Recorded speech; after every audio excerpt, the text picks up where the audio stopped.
Well, hold on. Letter 7. Ah, you ask me to say what you should consider it particularly important to avoid. My answer is this: a mass crowd. It is something to which you cannot entrust yourself with yet without risk. I, at any rate, am ready to confess my own frailty in this respect. I never come back home with quite the same moral character I went out with. Something or other becomes unsettled where I had achieved internal peace. Some one or other of the things I had put to flight reappears on the scene. We who are recovering from a prolonged spiritual sickness are in the same condition as invalids who have been affected to such an extent by prolonged indisposition that they cannot once be taken out of doors without ill effects. Associating with people in large numbers is actually harmful. There is not one of them that will not make some vice or other attractive to us, or leave us carrying the imprint of it, or bedaubed all unawares with it. And inevitably enough, the larger the size of the crowd we mingle with, the greater the danger. But nothing is as ruinous to the character as sitting away one's time at a show. For it is then through the medium of entertainment that vices creep into one with more than usual ease. What do you take me to mean? That I go home more selfish, more self seeking, and more self indulgent? Yes, and what is more, a person crueler and less humane through having been in contact with human beings. I happened to go to one of these shows at the time of the lunch hour interlude, expecting there to be some light and witty entertainment, then some respite, for the purpose of affording people's eyes a rest from human blood. Far from it. All the earlier contests were charity in comparison. The nonsense is dispensed with now. What we have now is murder pure and simple. The combatants have nothing to protect them. Their whole bodies are exposed to the blows. Every thrust they launch gets home. A great many spectators prefer this to the ordinary matches and even to the special popular demand ones. And quite naturally. There are no helmets and no shields repelling the weapons. What is the point of armor or of skill? All that sort of thing just makes the death slower in coming. In the morning, men are thrown to the lions and the bears, but it is the spectators that are thrown to in the lunch hour. The spectators insist that each one killing his man shall be thrown against another to be killed in his turn, and the eventual victor is reserved by them for some other form of butchery. The only exit for the contestants is death. Fire and steel keep the slaughter going, and all this happens while the arena is virtually empty. But he was a highway robber. He killed a man, and what of it? Granted that as a murderer he deserves this punishment, what have you done, you wretched fellow, to deserve to watch it? Kill him, flog him, burn him. Why does he run at the other man's weapon in such a cowardly way?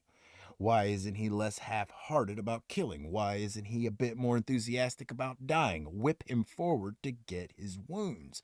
Make them each offer the other a bare breast and trade blow for blow on them. And when there is an interval in the show, let's have some throats cut in the meantime so that there's something happening.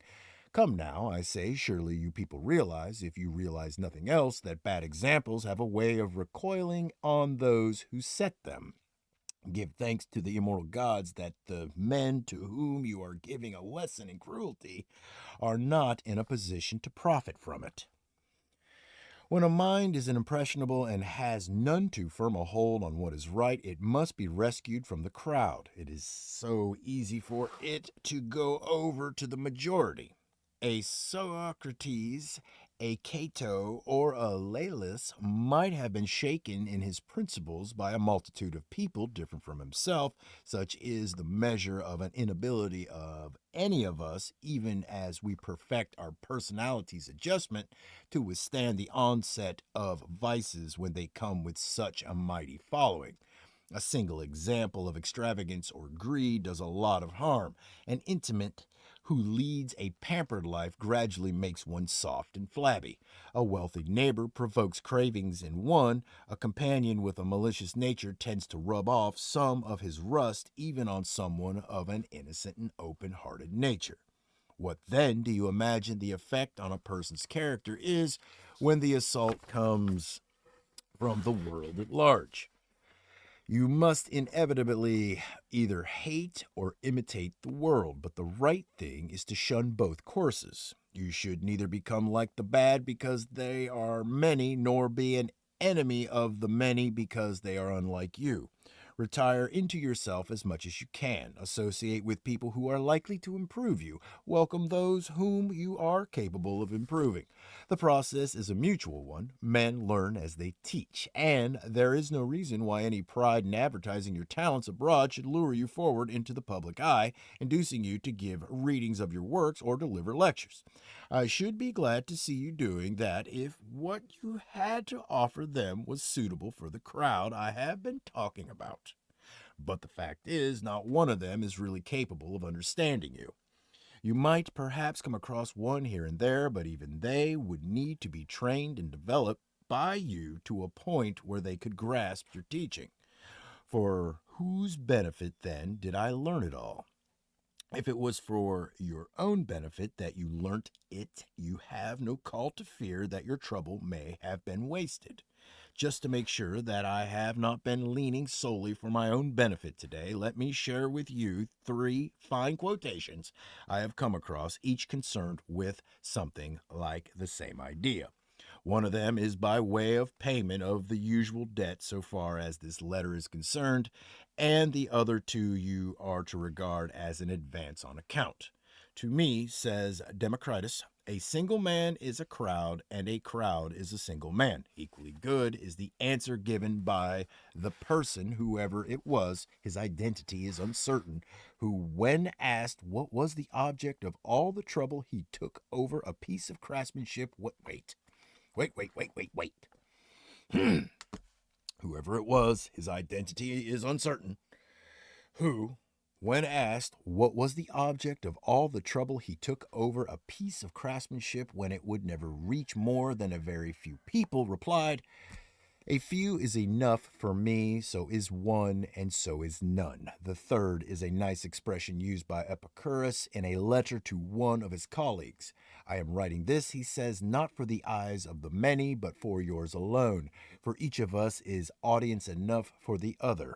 Lay these up in your heart, my dear Lucilius, that you may scorn the pleasure that comes from the majority's approval. The many speak highly of you, but have you really any grounds for satisfaction with yourself if you are the kind of person that many understand? Your merits should not be outward facing. All right.